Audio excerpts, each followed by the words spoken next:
உலக தமிழ் மக்களுக்கு வணக்கம்.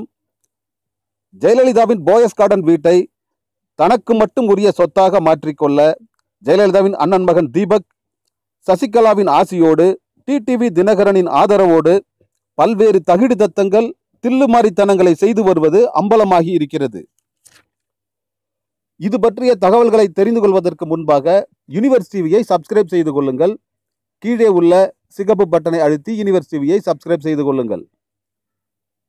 ஜெயலலிதாவின் போயஸ் கார்டன் வீடு 900 ஏக்கர் பரப்பளவு கொண்ட கொடநாடு எஸ்டேட், ஹைதராபாத் திராட்சை தோட்டம் போன்ற பல ஆயிரம் கோடி ரூபாய் மதிப்புள்ள சொத்துக்களுக்கு தாங்கள் தான் ஜெயலலிதா அண்ணன் மகள் தீபாவும் ஜெயலலிதாவின் அண்ணன் மகன் தீபக்கும் கூறி வந்தார்கள். வருமானத்திற்கு அதிகமாக சொத்து சேர்த்த வழக்கில் ஜெயலலிதாவுக்கு 100 கோடி ரூபாய் அபராதம் விதித்தது நீதிமன்றம். உடனே இந்த 100 கோடி ரூபாயை கட்டிவிட்டு ஜெயலலிதாவின் சொத்துக்களை நாங்கள் பெற்று விடுவோம் என்று அனைத்து விதமான மீடியாக்களுக்கும் பேட்டி கொடுத்தார் தீபக்.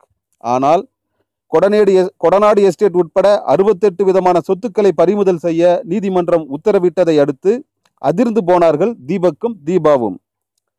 இதை அடுத்து தீபாவும் தீபக்கும் போயஸ் கார்டன் வீட்டின் மீது கவனத்தை திருப்பினார்கள்.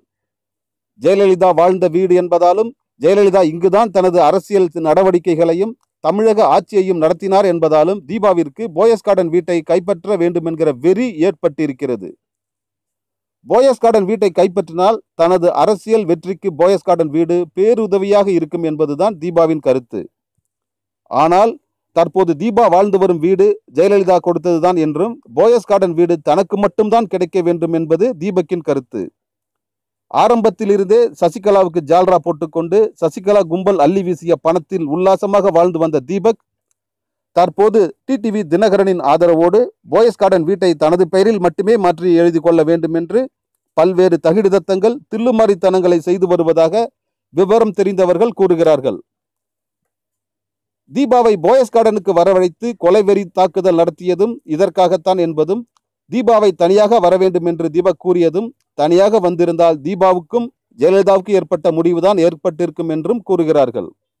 ஆனால் தீபா முன்னெச்சரிக்கையாக டிவி நிருபர், கேமராமேன், தனது பாதுகாவலர் ராஜா ஆகியோருடன் சென்றதும், உயிருக்கு பயந்து தனது கணவர் மாதவனை போன் செய்து வரவழைத்ததும், தீபக்கின் திட்டமும் சசிகலா, டிடிவி தினகரனின் சதியும் தரைமட்டமாகி தவிடுபொடியாகி விட்டதா என்றும் கண்கூடாக தெரிகிறது.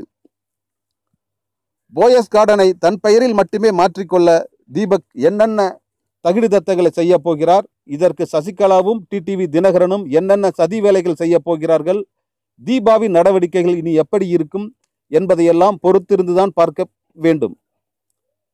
யூனிவர்ஸ் டிவியை சப்ஸ்கிரைப் செய்து கொள்ளுங்கள். கீழே உள்ள சிகப்பு பட்டனை அழுத்தி யூனிவர்ஸ் டிவியை சப்ஸ்கிரைப் செய்து கொள்ளுங்கள்.